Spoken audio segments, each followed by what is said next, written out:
Hello everyone, my name is Jyoti Kumari. Welcome to job aspire hub YouTube channel. आज हम एक ऐसी जॉब पोस्ट के बारे में बात करने वाले हैं जिसमें जो कि mainly group B, group C and group A के लिए होने वाली है। ये पोस्ट जो है यूनिवर्सिटी ऑफ दिल्ली के द्वारा रिलीज की गई है। मैक्सिमम जो पोस्ट है यहाँ पे वो नॉन टीचिंग बेसिस पे रहने वाली है। और इस पोस्ट के स्टेटस की बात करें तो ये सारी की सारी पोस्ट जो है वो परमानेंट पोस्ट है। इन्होंने अपने एप्लीकेशन फॉर्म में ही यानी कि एडवर्टाइजमेंट फॉर्म में ही ये मेंशन कर दिया है कि ये सारी की सारी पोस्ट परमानेंट होने वाली है। मैं आपको बता दूं, बहुत सारा वैरायटी ऑफ अलग अलग पोजीशन को रिलीज किया गया है, जिसमें कि एडमिनिस्ट्रेटिव ऑफिसर का भी पोस्ट है, लाइब्रेरियन का पोस्ट है, जूनियर असिस्टेंट का पोस्ट है। बहुत वैरायटी ऑफ पोस्ट यहाँ पे दिए गए हैं। सबकी जो क्वालिफिकेशन है वो वैरी कर रही है। जैसे कुछ क्वालिफिकेशन में आपसे पोस्ट ग्रेजुएशन मांगा है, कुछ क्वालिफिकेशन में आपसे ग्रेजुएशन मांगा है, तो कुछ में जो है सिर्फ आपका 12th पास मांगा है। कुछ ऐसे पोजीशन है जिसमें कि आपको बोला है एक्सपीरियंस जरूरी है, तो कुछ ऐसे भी पोस्ट है जिसमें कि आपको बोला है कि फ्रेशर्स जो है वो अप्लाई कर सकते हैं। तो यानी कि अभी आज जो हम पोस्ट के बारे में बात करने वाले हैं, ये पोस्ट लगभग सभी के लिए होने वाली है, क्योंकि इसमें एक्सपीरियंस के लिए भी कुछ पोस्ट है, फ्रेशर्स के लिए भी है। अगर आप 12th पास है तो आपके लिए भी है, अगर आप ग्रेजुएटेड है तो आपके लिए भी पोस्ट है, पोस्ट ग्रेजुएट वालों के लिए भी यहाँ पर पोस्ट है। ठीक है। इनफैक्ट यहाँ पर बोला है कि पीएचडी वालों के लिए भी यहाँ पे इन्होंने पोस्ट बताया है। तो यहाँ पे एक बहुत ही मतलब एक आप कह सकते हो बहुत ही मिक्स फॉर्म का जो है यहाँ पे पोस्ट निकाला गया है। बहुत वैरायटी ऑफ पोस्ट है, उसके अकॉर्डिंग जो है वैरी कर रहा है पोजीशन। अगर हम सैलरी की बात करते हैं तो अलग अलग पोजीशन के लिए अलग अलग सैलरी है। जैसे कि ग्रुप ए की बात करें तो उसमें बोला है कि 10th लेवल का पे स्केल होने वाला है, जो कि लगभग, क्योंकि आप दिल्ली में ही पोस्ट किए जाओगे, क्योंकि ये यूनिवर्सिटी ऑफ दिल्ली के अंडर में ये जॉब है, तो 10th लेवल का पे होने का मतलब हो गया कि आपका लगभग जो है 90,000 से भी ज्यादा जो है अमाउंट लगभग बन सकता है। ठीक है। और जिसकी हम बात कर रहे हैं 90,000 का, तो वो जो है ग्रुप ए जो यहाँ पे जॉब होने वाली है उसकी हम बात कर रहे हैं। इसके अलावा group A, group B, group C, तीनों ही ग्रुप्स के लिए जो है यहाँ पर पोस्ट निकाली गई है। तो आप देख सकते हैं कि हम जिस वेबसाइट पे हैं वो वेबसाइट का लिंक मैं आपको इसी वीडियो के डिस्क्रिप्शन बॉक्स में दे दूंगी। मैं बात कर रही हूँ 3rd नंबर की, that is advertisement for inviting the online application for the various non teaching post. अब आप ये सोचेंगे इसमें सिलेक्शन कैसे होगा, तो इसमें शुरुआत में जो है एक रिटन टेस्ट होगा।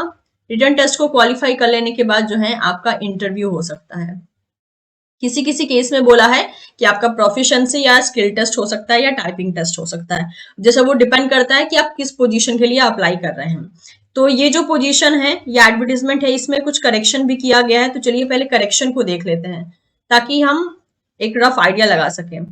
तो करेक्शन में बोला है यहाँ पर कि the college had advertise for the post of librarian on a permanent basis wide advertisement number this on 17th of February 2025। Please note that the web link for the librarian is now. अच्छा, तो librarian की जो post यहाँ release की गई है ना, उसका अप्लाई करने का जो वेबसाइट है उसको चेंज कर दिया गया है। ठीक है, तो इस बात का ध्यान रखें, ये इन्होंने चेंज किया है अपने एप्लीकेशन फॉर्म में।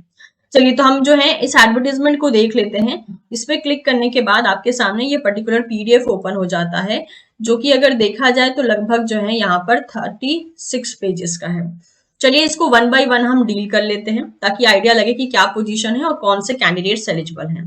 तो जैसे कि हमने कहा कि ये जो पोस्ट है, this post is from Aditi महाविद्यालय, जो कि यूनिवर्सिटी ऑफ दिल्ली के अंडर में आता है। और अगर आप जॉब पोस्ट की बात करते हैं तो ये एक इन्फॉर्मेशन ब्रोशर है जिसमें कि सारे ही नॉन टीचिंग पोजीशन के बारे में जो है सारी बातें बताई गई हैं। इस एडवर्टीजमेंट को रिलीज किया गया था 17 फरवरी 2025 को। चलिए वन बाय वन पोजीशंस को देख लेते हैं यहाँ पे हम। तो यहाँ पे बोला गया है, सबसे पहले हम बात कर लेते हैं अप्लाइंग लिंक की। ऑनलाइन एप्लीकेशन आपको भरना है। ठीक है, वेब लिंक ये दे के रखा है in the for the eligible candidate for the appointment of various post of non-teaching staff in college। और लास्ट डेट जो है एप्लीकेशन फॉर्म की वो रहने वाली है 17 मार्च 2025। इस बात का ध्यान रखें। ठीक है, तो ये जो वीडियो है वो मैं 7 तारीख को बना रही हूँ। आपके पास अभी भी लगभग 10 दिन का टाइम है, तो आप अप्लाई कर लीजिएगा। कॉलेज की वेबसाइट, ऑफिशियल वेबसाइट ये रहने वाली है, इसके अलावा और कोई वेबसाइट नहीं है। कोई भी अमेंडमेंट या चेंज किया जाता है इसमें तो कॉलेज की वेबसाइट पे ही बता दिया जाएगा। अभी जो हमने पीडीएफ ओपन किया था उसमें आपने देखा कि लाइब्रेरियन की पोस्ट के लिए अप्लाई करने का जो लिंक है वो चेंज कर दिया गया है, तो आपको वो लिंक इस्तेमाल करना है। ठीक है, अब नेक्स्ट आगे बढ़ लेते हैं, हम यहाँ पे पोस्ट के बारे में बात करते हैं। तो यहाँ पे आप देख सकते हैं ये जो पोस्ट यहाँ पे रिलीज की गई है, तो ये जो पोस्ट है, online application are invited for the following permanent non teaching post. ठीक है, तो इसलिए मैंने कहा था कि ये जो है परमानेंट पोस्ट होने वाली है, नॉन टीचिंग पोस्ट रहने वाली है। अब यहाँ पे चलिए हम देख लेते हैं पोस्ट के बारे में। जैसे कि एडमिनिस्ट्रेटिव ऑफिसर की पोस्ट है, नंबर ऑफ वैकेंसी 1 है। ठीक है, अपर एज लिमिट 35 रहने वाली है, पे स्केल इसका 10 रहेगा, यानी 90,000 से भी ज्यादा आपको यहाँ पे एक्सपेक्टेशन हो सकती है कि आपको जो है पे स्केल दिया जाएगा। लाइब्रेरियन की बात कर लेते हैं, तो नंबर ऑफ पोस्ट 1 ही है और यहाँ भी पे स्केल 10 की रहने वाली है। इस वाले केस में बोला है कि अगर आपके पास पीएचडी है ना तो भी आप अप्लाई कर सकते हैं। नेक्स्ट हम आगे भी बात करेंगे, सारी एलिजिबिलिटी क्राइटेरिया को भी देखेंगे। नेक्स्ट बात करते हैं सीनियर पर्सनल असिस्टेंट, जिसका एक ही पोस्ट है और इसमें अपर एज लिमिट 35 होनी चाहिए, पे स्केल यहाँ पे 7 रहेगा। टीए दैट इज कार्टोग्राफर की पोस्ट, जिसमें कि एक ही पोजीशन है, 30 एज लिमिट होनी चाहिए एंड पे जो पे लेवल रहेगा वो 5 रहेगा। ये अपर एज लिमिट में रिलैक्सेशन होगा according to the different special category, जो कि आप एक बार इसमें गो थ्रू कर लीजिएगा। लेबोरेटरी असिस्टेंट की बात कर लेते हैं, नंबर ऑफ पोस्ट 2 रखी गई है, मैक्सिमम एज लिमिट 30, पे स्केल 4 रहेगा। जूनियर असिस्टेंट का पोस्ट जो है 4 रखा गया है, टोटल 4 पोस्ट है और 27 मैक्सिमम एज लिमिट होगी और पे लेवल यहाँ पे 2 रहेगा। लेबोरेटरी अटेंडेंट का टोटल 14 यहाँ पे पोस्ट है और यहाँ पर अपर एज लिमिट रहेगी 30, पे स्केल रहेगा 1 लेवल का। लाइब्रेरी अटेंडेंट का जो है टोटल 2 पोस्ट है सॉरी, पर एज लिमिट रहेगी 30 और पे स्केल रहेगा 1। अच्छा, इस बात का ध्यान रखिएगा, जैसे मान लीजिए फॉर एग्जांपल आप एडमिनिस्ट्रेटिव ऑफिसर वाले पोस्ट पे अप्लाई करने के लिए इंटरेस्टेड हैं और आपकी कैटेगरी है एससी और आप देख सकते हैं एससी के लिए कोई यहाँ पे पोस्ट दिया नहीं गया है, तो इन दैट केस आप अनरिजर्व कैटेगरी में अप्लाई कर सकते हैं। लेकिन जब आप अनरिजर्व कैटेगरी में अप्लाई करेंगे तो आपको एज अ अनरिजर्व ही ट्रीट किया जाएगा, चाहे वो एज का रिलैक्सेशन हो या फी हो। इन सभी केसेस में आपको आपके ऊपर सारे अनरिजर्व वाले ही रूल अप्लाई होंगे। उस टाइम पे आप अपने कैटेगरी का जो बेनिफिट्स हैं वो नहीं ले पाएंगे। ये रूल सभी कैटेगरी के लिए अप्लाई होता है अगर आपकी कैटेगरी में कोई पोस्ट नहीं निकला है तो। जैसे कि हम यहाँ पे देख पा रहे हैं मैक्सिमम पोस्ट अनरिजर्व कैटेगरी के लिए निकला है, लेकिन अगर आप रिजर्व कैटेगरी से हैं तो आप अनरिजर्व में अप्लाई कर सकते हैं, बट आपको एज अ जनरल ट्रीट किया जाएगा और आपके ऊपर जो भी रूल्स एंड रेगुलेशन लगने वाले हैं, चाहे वो एज का रिलैक्सेशन हो, फी पेमेंट हो, सब कुछ जनरल की तरह ही लगेगा। ठीक है, इस बात का ध्यान रखिएगा। तो ये हमने पोस्ट की बात कर ली। ठीक है, अब जो भी आपको डिटेल मिलेगा वो इनकी वेबसाइट पे ही मिलेगा, तो इस बात का ध्यान रखिएगा। और मान लीजिए फिर भी अगर आपको कोई दिक्कत आती है फॉर्म भरने में या कुछ ऐसा मतलब पॉइंट है जो आपको क्लियर नहीं हो रहा है, तो आप जो है इनको इस मेल आईडी पे मेल करके अपने जो डाउट्स हैं उनको क्लियर करवा सकते हैं रिगार्डिंग दिस पर्टिकुलर पोस्ट। अब यहाँ पे बात कर लेते हैं हम important date and fee structure की। तो फी स्ट्रक्चर की बात करें तो जनरल अनरिजर्व के लिए 1000 रखा गया है, ओबीसी एनसीएल ईडब्ल्यूएस और फीमेल के लिए 800, एससी एसटी पीडब्ल्यूबीडी के लिए जो है 600 रखा गया है। एक बार जो फी कट हो जाएगी तो वो बाद में रिफंड नहीं किया जाएगा, ऐसा इन्होंने यहाँ पर मेंशन किया है। एज रिलैक्सेशन वगैरह आप इसको अपने एंड से पढ़ लीजिएगा। ओके, मेक श्योर आप जो भी यहाँ पे रिलैक्सेशन लेते हैं उसका आपको डॉक्यूमेंट वेरिफिकेशन करवाना होगा, स्पेशली जब रिटर्न एग्जाम होगा या स्किल टेस्ट होगा या इंटरव्यू होगा या फिर डॉक्यूमेंट वेरिफिकेशन का अलग से अगर ये सिनारियो प्रेजेंट करते हैं तो उस केस में आपको डॉक्यूमेंट प्रेजेंट करना होगा। जो क्वालिफिकेशन मार्क्स है उसका रिलैक्सेशन 5% का देखा जाएगा, मिनिमम क्वालिफिकेशन ऑफ एजुकेशन में for SC ST OBC PWD category. ठीक है, और बाकी जो जैसे एससी एसटी ओबीसी या पीडब्ल्यूडी स्टूडेंट अगर अनरिजर्व की वैकेंसी पे अप्लाई करते हैं तो वो किसी भी टाइप के रिलैक्सेशन के लिए एलिजिबल नहीं होंगे। बाकी यहाँ पे और भी बहुत सी चीजें बोली गई हैं, वो आप देख लीजिएगा। अगर आप कहीं और पे ऑलरेडी एम्प्लॉयड हैं तो आपको नो ऑब्जेक्शन सर्टिफिकेट देना पड़ेगा। जिस भी तरीके से जो भी आपको कॉल लेटर वगैरह आएगा वो आपको ईमेल के द्वारा बता दिया जाएगा या फिर उसका एक कॉमन इन्फॉर्मेशन इनकी वेबसाइट पे मिल जाएगा, तो आपको विजिट करते रहना है टाइमली। कोई भी टीएडी आपको प्रोवाइड नहीं किया जाएगा रिटर्न टेस्ट या स्किल टेस्ट या इंटरव्यू को अटेंड करने के लिए। चलिए, तो अब यहाँ पे हम पोस्ट और उनकी क्वालिफिकेशन को देख लेते हैं कि भाई कौन से कैंडिडेट्स एलिजिबल हैं, अप्लाई कर सकते हैं। ठीक है, तो जो पहला पोस्ट है ये रहने वाला है the appointment for the post of detail below shall be on the basis of return examination. तो पहला जो पोस्ट है वो है एडमिनिस्ट्रेटिव ऑफिसर का, तो आपका रिटर्न एग्जाम होगा एंड देन इंटरव्यू होगा। ठीक है, तो ये हम ऑलरेडी बात कर चुके हैं कि पोस्ट का नाम है एडमिनिस्ट्रेटिव ऑफिसर, ग्रुप ए का पोस्ट है ये, पे लेवल 10 रहने वाला है, मैक्सिमम एज लिमिट 35 रहेगी for the direct recruitment. Educational qualification की बात कर लेते हैं तो यहाँ पे आपसे मांगा है master degree with at least 55% marks. ठीक है, तो मास्टर डिग्री आपका होना चाहिए, डिपार्टमेंट कुछ मेंशन नहीं किया, यानी कोई भी डिपार्टमेंट चलेगा, तो मास्टर डिग्री चाहिए विथ 55% मार्क्स, या इसमें भी रिलैक्सेशन होगा डिपेंडिंग अपॉन योर कैटेगरी। अच्छा, एक्सपीरियंस में डिजायरेबल के केस में मांगा है, यानी कि एक्सपीरियंस जो है वो मैंडेटरी नहीं है, वो डिजायरेबल है, मतलब हो तो भी अच्छा, नहीं हो तो भी आप अप्लाई कर सकते हैं। तो डिजायरेबल में बोला है कि आपके पास 3 साल का एक्सपीरियंस होना चाहिए, या फिर आपके पास LLB, MBA, CA या फिर ये सारी डिग्री होनी चाहिए, PhD क्वालिफिकेशन हो सकता है, MPhil हो सकता है, और जो भी रिक्रूटमेंट हो रहा है उसमें कैंडिडेट के पास जो है कंप्यूटर का नॉलेज होना चाहिए। इसके बाद जो है आपकी क्या क्या रिस्पॉन्सिबिलिटीज होंगी, क्या क्या ड्यूटीज होंगी, वो यहाँ पे मेंशन कर दिया है, तो इसको एक बार आप गो थ्रू कर लीजिएगा। ठीक है, नेक्स्ट पोस्ट के बारे में बात कर लेते हैं। अगला पोस्ट है यहाँ पे लाइब्रेरियन का। तो लाइब्रेरियन का जो पोस्ट है यहाँ पर वो एक ही पोस्ट है, ग्रुप ए की पोस्ट है ये, और पे स्केल 10 रहने वाला है। इसमें आपसे मास्टर एसेंशियल में मास्टर डिग्री मांगी है लाइब्रेरी साइंस में, इंफॉर्मेशन साइंस या डॉक्यूमेंटेशन साइंस में विथ 55% मार्क्स, और आपके पास कंप्यूटराइजेशन जो हो रखा है लाइब्रेरी का उसके बारे में बेसिक नॉलेज होना जरूरी है। आपने कोई नेशनल लेवल का टेस्ट क्वालिफाई कर रखा हो जो यूजीसी या किसी और एजेंसी के द्वारा कंडक्ट करवाया जाता है, और साथ ही साथ अगर मान लीजिए आपके पास पीएचडी डिग्री है। देखिए, कहने को ये पोस्ट है लाइब्रेरियन की, लेकिन इसमें जो पे स्केल है वो मतलब ग्रुप ए लेवल का है, राइट। तो इस वजह से जो है यहाँ पे जो क्वालिफिकेशन है उसमें पीएचडी स्टूडेंट्स को भी अलाउ किया है। और अगर आप पीएचडी स्टूडेंट्स हैं तो अभी जो मैंने क्वालिफिकेशन बताया कि मास्टर में इतना चाहिए, इसके अलावा नेट एग्जाम चाहिए, ये कुछ भी नहीं लगेगा। अगर आप पीएचडी क्वालिफाइड हैं तो आपको एग्जेम्प्ट कर दिया जाएगा फ्रॉम दी अबव रिक्वायरमेंट, जो कि मिनिमम एलिजिबिलिटी क्राइटेरिया थी नेट, स्लेट या सेट की। ठीक है, तो इस बात का ध्यान रखिएगा। बट आपका पीएचडी रेगुलर मोड में हुआ हो, और भी जो है यहाँ पे रूल्स एंड रेगुलेशन बता दिए गए हैं। पीएचडी थीसिस का जो इवेल्युएशन है वो दो एक्सटर्नल एग्जामिनर के प्रेजेंस में हुआ हो, ये सारी बातें बता दी गई हैं। ठीक है, तो इस बात का ध्यान रख लीजिएगा। ओके, अब ये जो अपॉइंटमेंट आपको दिया, मतलब कि लाइब्रेरियन का जो अपॉइंटमेंट होगा वो ऑब्वियसली रिटर्न एग्जाम और इंटरव्यू के बेसिस पे होगा। एग्जाम का स्कीम भी इन्होंने दे दिया है कि कौन सा एग्जाम में क्या आएगा, सारा सिलेबस इन्होंने इसी पीडीएफ में अटैच कर रखा है, तो उसको भी आप एक बार गो थ्रू कर लीजिएगा।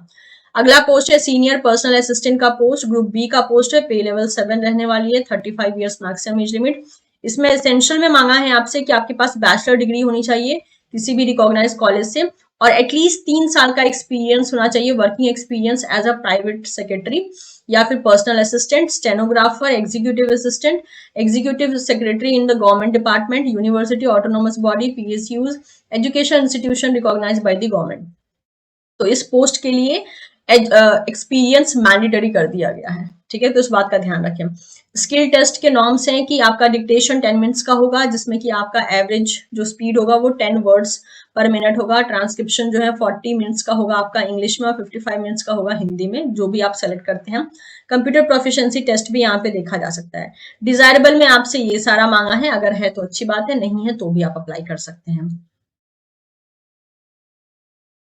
इसके लिए भी जो है आपका यहाँ पे एक तरीके से जो सिलेक्शन होगा ना, वेट अ मिनट, यस, तो वही होगा, वो written exam as well as interview के बेसिस पे होना है। लगभग सारी पोस्ट के लिए सेम केस अप्लाई होता है।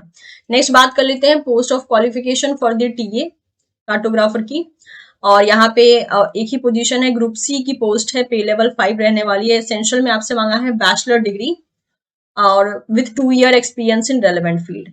तो अगर आपके पास बैचलर डिग्री है तो आपके पास 2 साल का एक्सपीरियंस भी होना चाहिए उसी फील्ड में, या फिर अगर आप पोस्ट ग्रेजुएट हैं, जिसमें कि पोस्ट ग्रेजुएट हैं जैसे कि BE BTech in the relevant field, post graduate degree in the relevant subject like BE BTech in the relevant field. ठीक है, तो पोस्ट ग्रेजुएट है तब कोई एक्सपीरियंस की जरूरत नहीं है, या फिर आपके पास 3 ईयर का डिप्लोमा होना चाहिए रेलेवेंट सब्जेक्ट में from government recognized institute having a 4 year of work experience in the laboratory related work।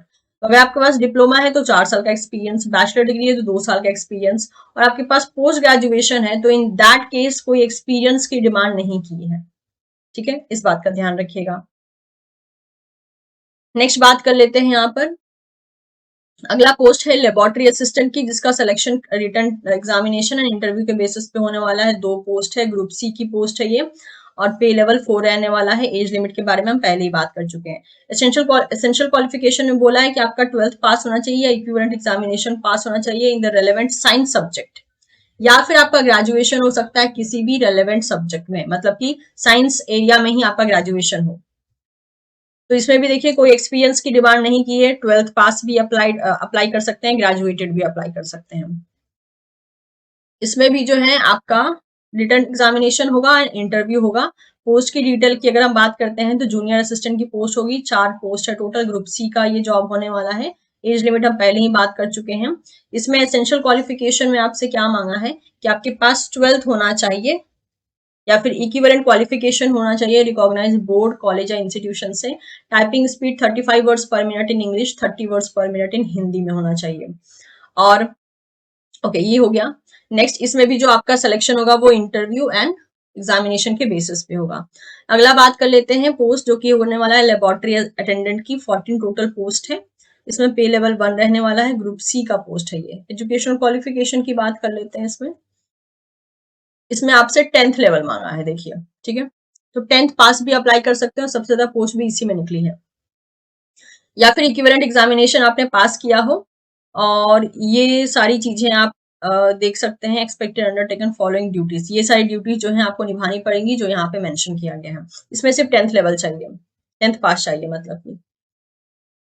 Okay, अगला पोस्ट है यहाँ पे लाइब्रेरी अटेंडेंट का, जिसके लिए टोटल 2 पोस्ट है। ग्रुप सी की पोस्ट होने वाली है, पे लेवल 1 रहने वाला है। इसमें भी आपसे 10th पास मांगा है और certificate in library science, library या information science from recognised institution मांगा है, ठीक है। डिजायरेबल में मांगा है कि computer as a subject at a secondary level और basic course in the computer from any institution. तो 12th में आपने कंप्यूटर पढ़ा हो ऐसा मांगा है, या फिर बेसिक लेवल का कोर्स आपने कंप्यूटर में कर रखा हो, ये सारी बातें की गई हैं, ठीक है। ड्यूटीज के बारे में समझाया गया है, तो वो आप एक बार गो थ्रू कर लीजिएगा अपने एंड से। ओके, अब स्कीम ऑफ एग्जामिनेशन देख लेते हैं। अब क्योंकि यहाँ पे हमने देखा टोटल 10 अलग अलग पोस्ट है यहाँ पे, तो उन सबका जो है यहाँ पे एग्जामिनेशन स्कीम अलग अलग होने वाला है। तो जैसे कि मैं एक को बता देती हूँ, बाकी सबका आप अपने एंड से गो थ्रू कर लीजिएगा। कि एडमिनिस्ट्रेटिव ऑफिसर हैं तो उसके उनके लिए जो है यहाँ पे स्कीम ऑफ एग्जामिनेशन होगा, एमसीक्यू टाइप क्वेश्चन होगा 2 घंटे का, मैक्सिमम मार्क्स जो है 150 होंगे। और इंटरव्यू एंड पर्सनालिटी टेस्ट में जो मार्क्स मिलेंगे वो 150 होंगे, ठीक है। डिस्क्रिप्टिव टाइप पेपर होगा, 2 घंटे का होगा, मैक्सिमम मार्क्स जो है आपको 150 होंगे। इस तरीके से टोटल ये जो पेपर होगा वो 450 मार्क्स का होगा। अब यहाँ पे कंपोनेंट की बात कर लेते हैं, क्या क्या पूछा जाएगा आपसे रिटन टेस्ट में। तो टेस्ट फॉर जनरल स्टडीज में 150 क्वेश्चन होंगे, 150 मार्क्स के। एजुकेशन, एडमिनिस्ट्रेशन एंड मैनेजमेंट से रिलेटेड जो है 150 मार्क्स के क्वेश्चन होंगे। टोटल जो है 300 मार्क्स का ये होगा। और यहाँ पे देखिए इन्होंने सिलेबस भी दे दिया है कि एमसीक्यू टाइप में क्या सिलेबस पूछा जाएगा, वो यहाँ पे मेंशन कर दिया है। तो इस पीडीएफ का भी लिंक मैं आपको इसी वीडियो के डिस्क्रिप्शन बॉक्स में दे दूंगी। पेपर 2 में जो है आपसे जो कि डिस्क्रिप्टिव टाइप होगा, वहां पे आपसे पूछा जाएगा the question will be design to test the ability of candidates knowledge and awareness on the higher education system in India. तो इसके रिगार्डिंग जो है आपका पेपर कंस्ट्रक्ट किया जाएगा for descriptive mode. Personal interview वगैरह सब कुछ यहाँ पे मेंशन कर दिया है कि क्या होने वाला है एंड एवरीथिंग, ये आप एक बार गो थ्रू कर लीजिएगा। लाइब्रेरियन की बात कर लेते हैं। तो यहाँ पे भी जो है लाइब्रेरियन के पोस्ट के लिए भी यहाँ पे रिटन टेस्ट होगा, 2 घंटे का होगा, एमसीक्यू टाइप होगा, 400 मार्क्स के होंगे, टोटल 400 मार्क्स का होगा। टेस्ट कंपोनेंट की बात कर लेते हैं कि टेस्ट कंपोनेंट में क्या क्या रहने वाला है।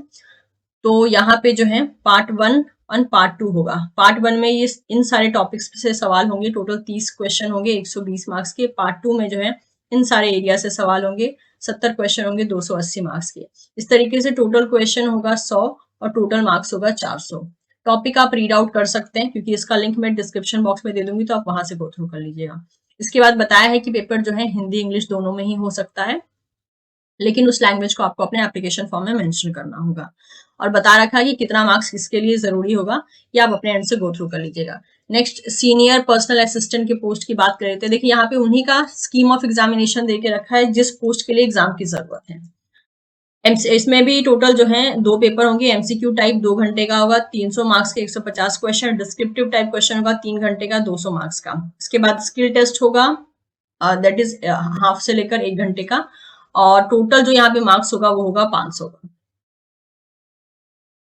इसका भी जो है यहाँ पर एक तरीके से टेस्ट कंपोनेंट बता दिया गया है कि किस एरिया से कितने क्वेश्चन पूछे जाएंगे। इसमें आपके general awareness, reasoning ability, mathematical ability, test of language of English and Hindi question pertaining to the specific area of post concern. ठीक है, पेपर 2 में जो है डिस्क्रिप्टिव टाइप होगा, 200 नंबर का होगा। सिलेबस देखिए इन्होंने यहाँ पे मेंशन कर दिया कि क्या क्या सिलेबस होगा और क्या क्या पूछा जाएगा।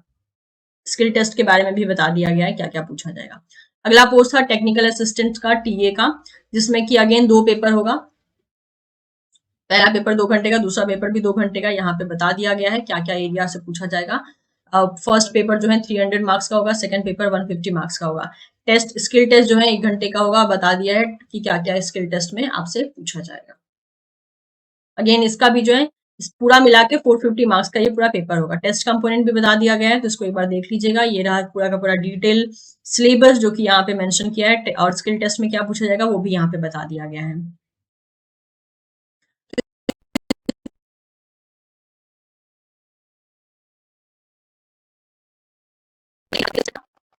पोस्ट के बारे में देख लेते हैं। मार्क्स भी बता दिया गया है कितने मार्क्स का क्या पूछा जाएगा। अगला है जूनियर असिस्टेंट का, इसमें भी एग्जामिनेशन है आपका।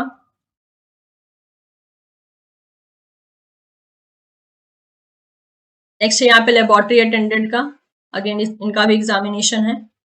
देखिए परमानेंट जॉब है तो ऑब्वियसली एग्जामिनेशन तो वो लेंगे ही। अगला है लाइब्रेरी अटेंडेंट का, इसका भी एग्जामिनेशन है। टॉपिक वगैरह बता दिया है, सिलेबस भी बता दिया है, कितने क्वेश्चन, कितने नंबर का कितना क्वेश्चन होगा ये भी बता दिया है। ठीक है, ये रहा जनरल कंडीशन फॉर एप्लीकेशन जो कि आपको अप्लाई करना है। ठीक है, तो अप्लाई करने का लिंक भी मैंने आपको स्टार्टिंग में ही बता दिया कि कहाँ पे जो है लिंक मिलेगा, शुरुआत में ही बता दिया गया था, राइट। ये देख सकते हैं आप, ये वेब लिंक जो है ये वाली लिंक है जिसके द्वारा आपको अप्लाई करना है। सिर्फ और सिर्फ जो इन्होंने अमेंडमेंट किया था वो अमेंडमेंट का ध्यान रखिएगा। अमेंडमेंट में इन्होंने यहाँ पे मेंशन किया था, यस, कि जो लाइब्रेरियन की पोस्ट है उसके लिए जो है ये पर्टिकुलर लिंक काम करेगा। लाइब्रेरियन की पोस्ट के लिए इस लिंक के द्वारा आपको अप्लाई करना है। तो मैं उम्मीद करती हूँ कि ये जितना भी हमने इन्फॉर्मेशन फिलहाल में डिस्कस किया ये आपके लिए यूजफुल रहा होगा। तो ये काफी अच्छी अपॉर्चुनिटी है अगर आप परमानेंट पोस्ट के तौर पे जो है परमानेंट पोस्ट की तलाश कर रहे थे, परमानेंट जॉब चाहते थे, तो ये एक अच्छा खासा अपॉर्चुनिटी होने वाला, लेकिन यस आपको तैयारी करनी होगी। ठीक है, तो इस पोस्ट से जुड़े सारे इंपॉर्टेंट लिंक आपको इसी वीडियो के डिस्क्रिप्शन बॉक्स में देखने को मिल जाएंगे। कोशिश पसंद आ रही हो तो चैनल को सब्सक्राइब कर सकते हैं ऐसी ही और वीडियो की नोटिफिकेशंस को पाने के लिए, और आप वीडियो को भी लाइक कर सकते हैं। कोई फीडबैक हो तो आप कमेंट सेक्शन में बता सकते हैं। Thank you so much, will see you soon in the next session, bye bye.